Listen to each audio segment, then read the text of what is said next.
Okay, alright guys, here we go now. This school in Cameroon has extremely dilapidated and hazardous classrooms. Um, This school in Cameroon has extremely dilapidated and hazardous classrooms. No running water or electricity, and only a single toilet shared by over 3,000 kids and staff daily. And what's even worse is despite the school's mission to empower young girls and provide them a safe haven from domestic abuse and other challenging conditions, many children cannot enroll because of overcrowding and deteriorating conditions.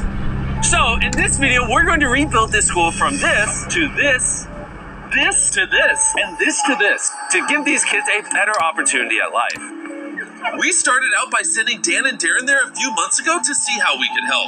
Upon their arrival, they met with Francis, an extraordinary man who has dedicated his life to combat inequality and suffering in Cameroon. He is the founder of CDVTA, an organization that helps build wells, facilitates solar power installations, and aids the development of education throughout Cameroon. When we first visited the school, what we saw of those children were actually under conditions of lack of sanitation. Some of them were abused. They had no right to raise their voice. They could not speak for themselves. These conditions had no dignity. These conditions would not make a child believe that. The kids that are in the school are sitting in classrooms that are literally made out of scrap wood. I've been shooting in one of these classrooms for 5 minutes and my face is literally dripping with sweat. I can't imagine what it must be like to sit in here for an hour-long lesson and learn. The environment is first of all dirty. There is dust all over. We don't have ceiling boards. The state of these classrooms is tragic, for many reasons, but mainly because this school is on the border of the English and French parts of Cameroon, making it a rare junction point between two populations in ongoing conflict. This school could help unite these communities. Many people have moved from the English part and they settled in this area. This school became a safe place for them to come and get educated here. But because of the poorly built infrastructure, rain leaks through the roof in winter, there is no electricity, and the school was beyond maximum capacity. Once we saw this, we knew we had to do something, so almost immediately, The team quickly got to work to completely transform this school and surprise the kids before they got back from their school break.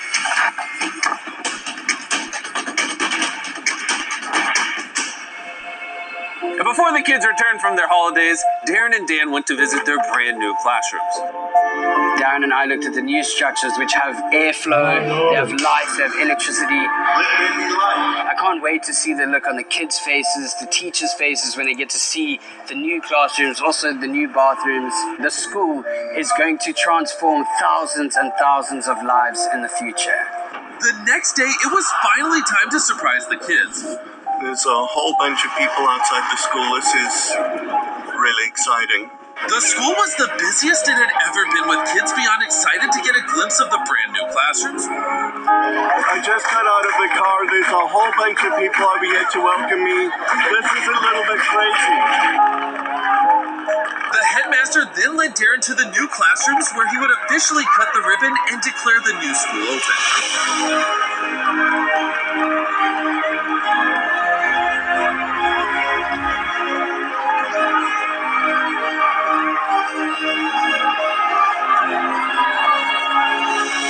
When the environment is beautiful, academics move positively. Just the happiness motivates them psychologically to study and study well. In interacting with these kids over here, I realize that these are children that have a thirst to learn, and providing them the opportunity to realize that is probably the best legacy that we'll leave behind in this community. I can't imagine the impact this will have on the lives of children in this school. Thank you, and thank you very much indeed. Before I show you an unexpected surprise the community had for Darren, I want to tell you about the amazing sponsor of this video, Electric E-Bikes. They're back on board and supporting our mission with their affordable, eco-friendly, and fun-to-ride bikes. Time and time again, they have shown their dedication to a global impact by helping us rebuild an orphanage, donating thousands of shoes to kids in South Africa, and distributing millions of clothes worldwide. Additionally, they helped us power an island in Colombia, a children's sanctuary in Zambia, and give away hundreds of electric bikes all across the globe. And now, for the 8th time this year, they stepped up and helped us build this school in Cameroon. So I just want to give a heartfelt thank you to Electric E-Bikes for their continuous support. Let's get back to the video. Now it is time for Darren's surprise. So the village leaders took him to a ceremonial hut and dressed him up in local attire. He then took part in a traditional Cameroonian induction as a village elder. What? Forefathers. Cool it now. Cool it, yes.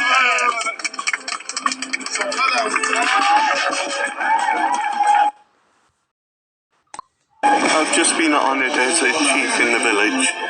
Now that Darren had finally become a chief, it was time to say goodbye to Cameroon and these kids. We can't wait to come back soon to visit. By watching this video, you helped us generate some ad revenue so we can continue to do philanthropy projects all around the world. And you told the YouTube algorithm you liked the video, so they'll recommend it to more people. And for that, we are very grateful. And if you want to continue to support Francis and the many communities he helps throughout Cameroon, you can donate directly to his charity using the Donate Fund or the link in the description. All the proceeds will go to Francis and CDVTA so they can continue to help build a better future for these children. Thanks so much for watching. Subscribe. Next 1,000 subscribers on YouTube. If you want to be creating content and also be making a difference in the world and figure out how to monetize what you know, monetize your YouTube channel, we're going to be going through specific strategies.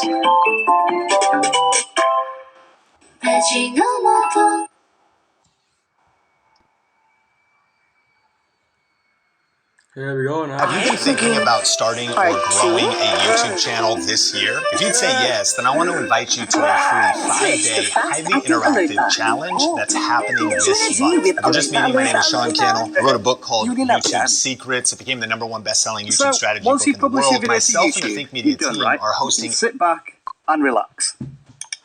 No, not in the slightest. In fact, some of the things you do after the video goes live can be the most important. But let's start with comments, and let me ask you this question. As a percentage, how many comments do you read and reply to in the first 24 hours of a video's life? With vidIQ, I would say we read about 50% of them and reply to 25% of those comments, purely because of the sheer volume we get these days. But irrespective of channel size, this is a habit you can and should be getting into. Checking the comments on your videos a few hours after they go live. Now, there's a very clear reason for this. Your first comments usually come from your most loyal supporters and fans who are taking time out of their day to put you first. And not only are they prioritizing their time to watch your content, they have enough emotional investment as well. This is one of the many signals of viewer satisfaction that YouTube's recommendation system is really into. And beyond any notion of the YouTube algorithm, this is your opportunity to build relationships with your community. And so, beyond just reading the comments, there are 3 ways you can engage with your viewers. Similac Game School, the world's only brand with Prodigy, supports higher IQ for faster learning. Only creators can do this. So it notifies the commenter that they received a heart from the creator. And it's kind of like a receipt that you, the creator, actually physically read that comment. I've got to be honest, I pretty much heart every single comment that I read because I'm the only one like comments, but only the creator can heart it. Now, obviously, replying to comments is the best option because it represents a direct connection between the creator and the viewer. And there are 2 tiers at which this is typically done. The first is the stock answer. Over time, you will get a little bit bored of saying thanks in as many different ways